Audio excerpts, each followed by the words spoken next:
every now and then it feels great to just throw the rules out the window and let loose.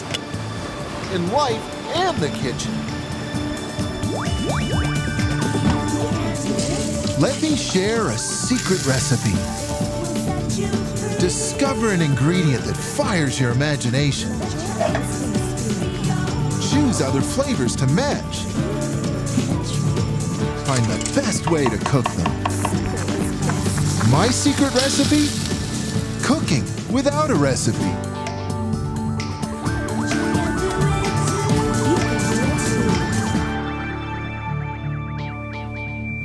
Tonight, Rachel and I are hosting a little soiree. We love to entertain, but this evening, rather than having a full-blown dinner party, we're gonna have a flavorful cocktail party. Because at a party, everybody's in the mood to try new things.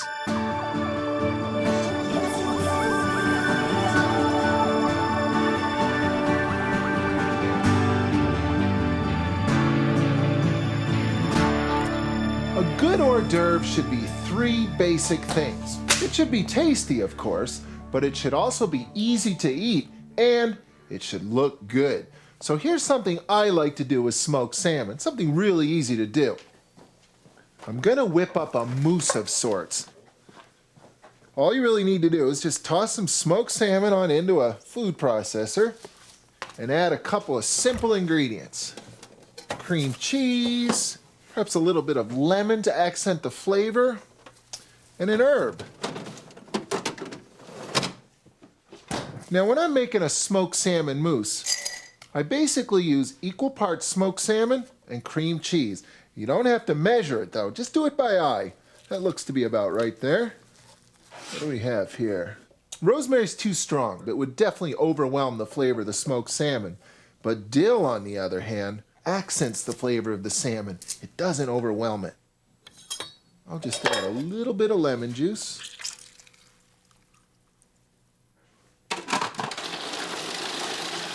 I'm definitely going to pipe this mousse out, but what if you don't have a piping bag at home? Maybe you have one of these. I'm just going to work all this smoked salmon right down into the corner, and then in a moment, all I'll have to do is cut that tip right off, and I'll have a piping bag. Now all I need is something to put it on or in. Something crisp, or something that can become crisp. And that means this pantry is full of ideas. I mean, hey, I've got some poppadums, I've got Melba toast, I've got a whole selection of different crisp crackers. Ah, here we go. Some tortillas. Perfect. Wait till you see what we can do with these.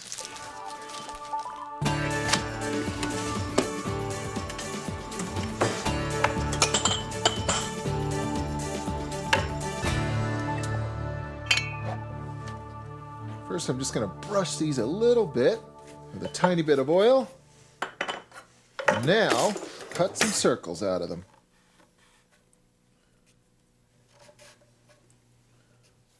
And then you take them and push them down into those little holes, just like that. There we go. Now I'll simply pop these into a 350-degree oven, and in just a few minutes, they'll get nice and crisp. They'll be ready for that smoked salmon mousse. Now, of course, a good party has 3 basic things. Lots of friends, lots of flavors, and perhaps a beverage or 2. Now, I learned a lot of different things in cooking school. But not everything I learned in cooking school I learned in the kitchen or the classroom. Let's just say there was a little experimentation going on the weekends, too. I discovered that with 3 basic things, a bottle of wine, a cup of sugar, and 3 packages of standard gelatin, that I could make a nifty little treat. So here's how you make chewy wine shots. So I've got a bottle of Chardonnay, I've got a bottle of pink, some Zinfandel, and a nice bottle of Cabernet. So by having 3 different colors here, I'll sort of have all my wine bases covered. This is going to be fun.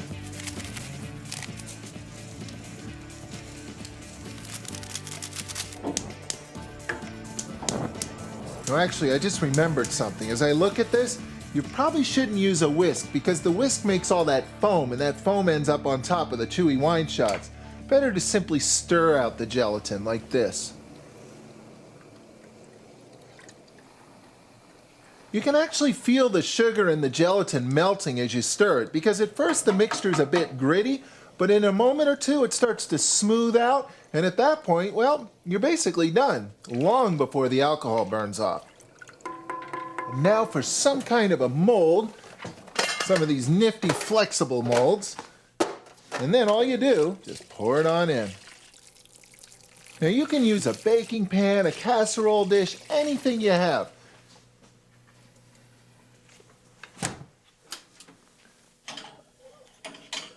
Perfect.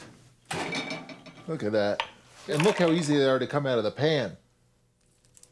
This mousse works really well. It sort of fills up all the nooks and crannies in the little tortilla cups perfectly. Let's get some of this dill out again.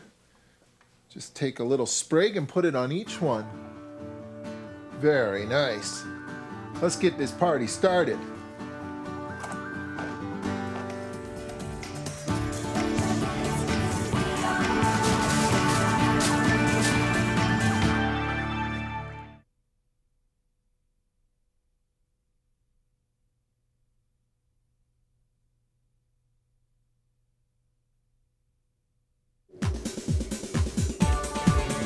Rachel and I love parties, especially when we have them right here at home. But tonight, the gang is coming for hors d'oeuvres.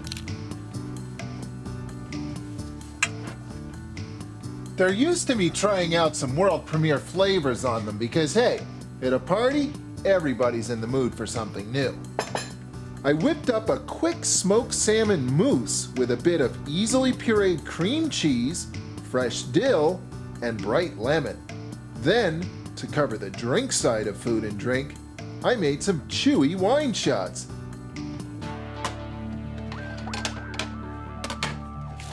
And I think a good hors d'oeuvre party should have a balance of familiar flavors and some provocative flavors too. So with that in mind, I like to make cookies. But not just any cookies, savory cookies. Cookies with cheese in them, cookies with herbs in them, cookies for grown-ups. And here's how I do it.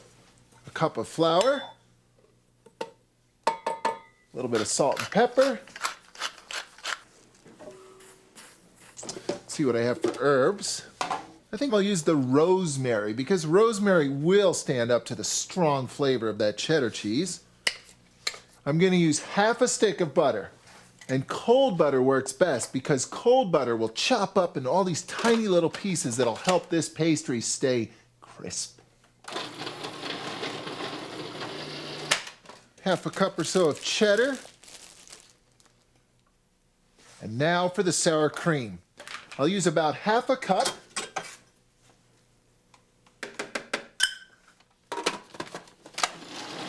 And as soon as a big ball of dough forms just like that, hey, it's done. Right now, this dough is full of soft butter. But if I pop this into the freezer, the butter will firm up again, and then I'll be able to make nice, thin slices. Now here's something else easy. Chicken dippers. So I'm pulling off the tenderloins on the back of these chicken breasts first. And then cutting it into some long, thin strips. So what I have here is a golden opportunity to add some flavor to those. Now Gabe likes his chicken dippers in a nice, crisp cornmeal crust, but a plain cornmeal crust. So, since I think of cornmeal as a relatively Southwestern style ingredient, I'm also thinking of for my guests the most popular spice in the Southwest, cumin seed. To get this cornmeal to stick to that chicken, all I need is an empty freezer bag. Here's how I do it.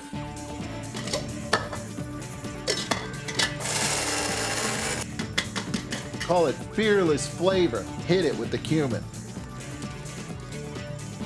Here's another use for a freezer bag.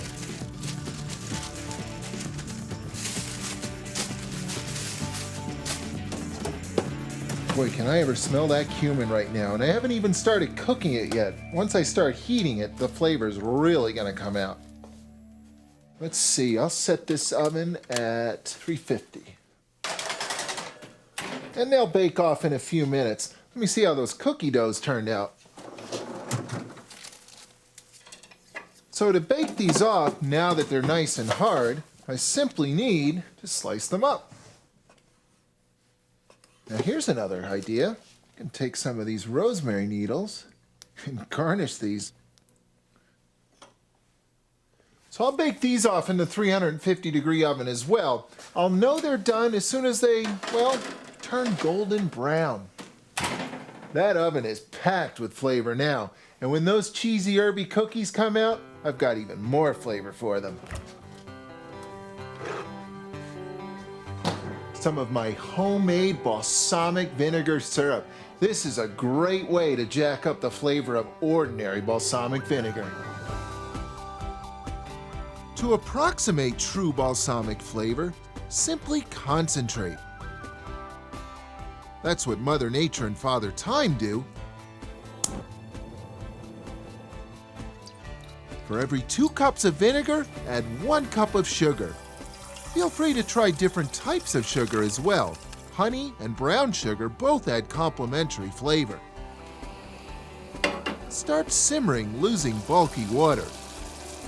Reduce by at least 3/4 until a rich, dark syrup forms.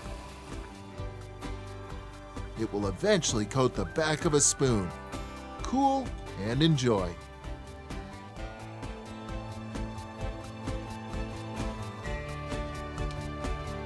Now that's balsamic vinegar flavor. Okay, let's see how these chicken dippers are doing. Now, of course, a chicken dipper needs a dip, so let me see what I have. Something Southwestern.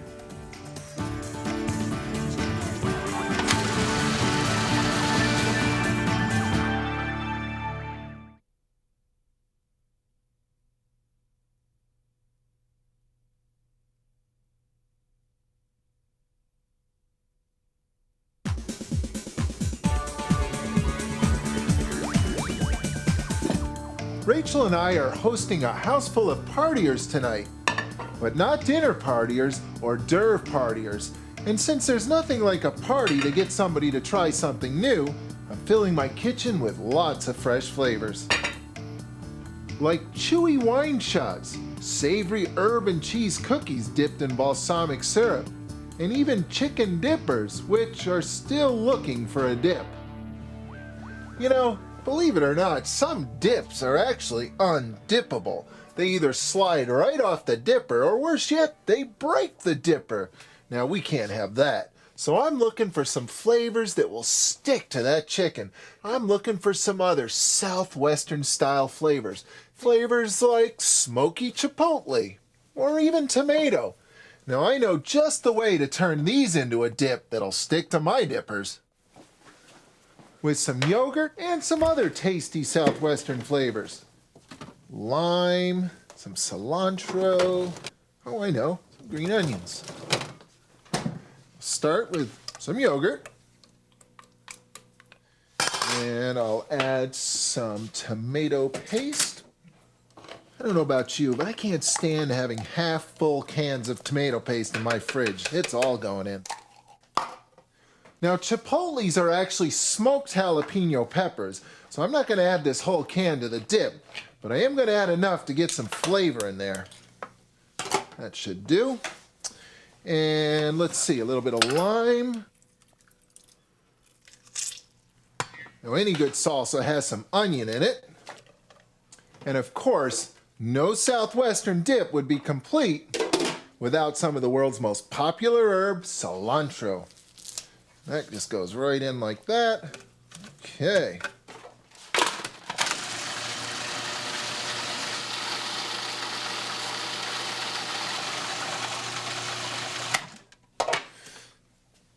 There it is. Now that's a successful dip. You know, I once spent a year as a Sunday brunch cook. One of my specialties was a smoked salmon omelet. And actually, I think a variation of it would be kind of cool for a tasty hors d'oeuvre. Here's what I'm thinking. I'll make a simple little egg batter. I'll fry it off into little crepes, and then I'll wrap them around smoked salmon. Now I want to thin those eggs out just a notch, so I think I'll add a little bit more of this yogurt. And I'll add a few drops of sesame oil because sesame oil has a wonderful smoky flavor that'll go great with the smoked salmon. I'll also take some of these green onions and slice them as thinly as I possibly can. Oops, that's going to need some salt too.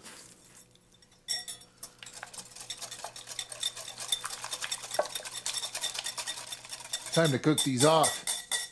A non-stick pan comes in very useful, with just a slight film of oil in it.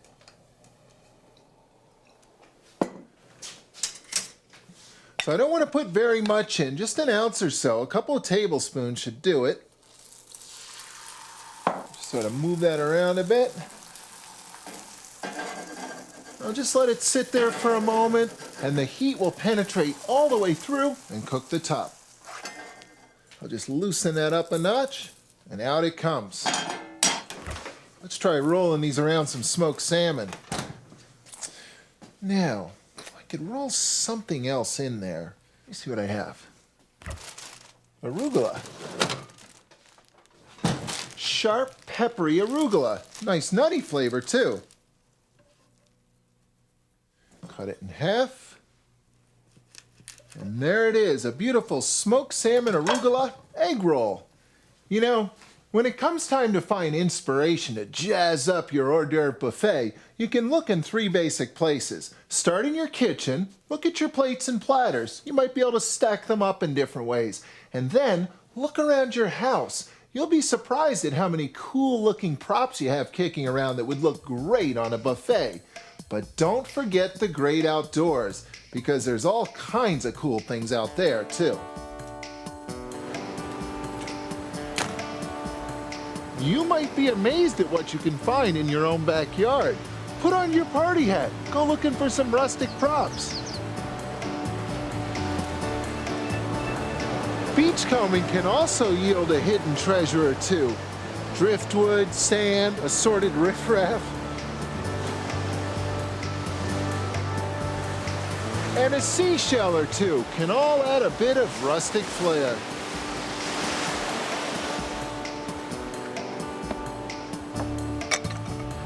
Even a pile of logs all have party potential.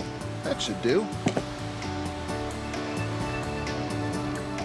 And take a moment to peek in hidden corners. The key is to look at things differently. What may seem boring at first will come alive at a party.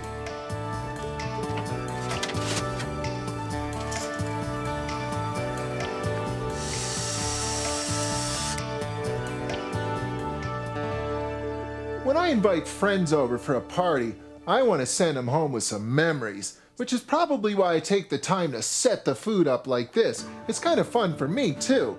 So now I've got a presentation twist from my yard, I've got something from my kitchen, but for those chewy wine shots, I'm going to need something from the house.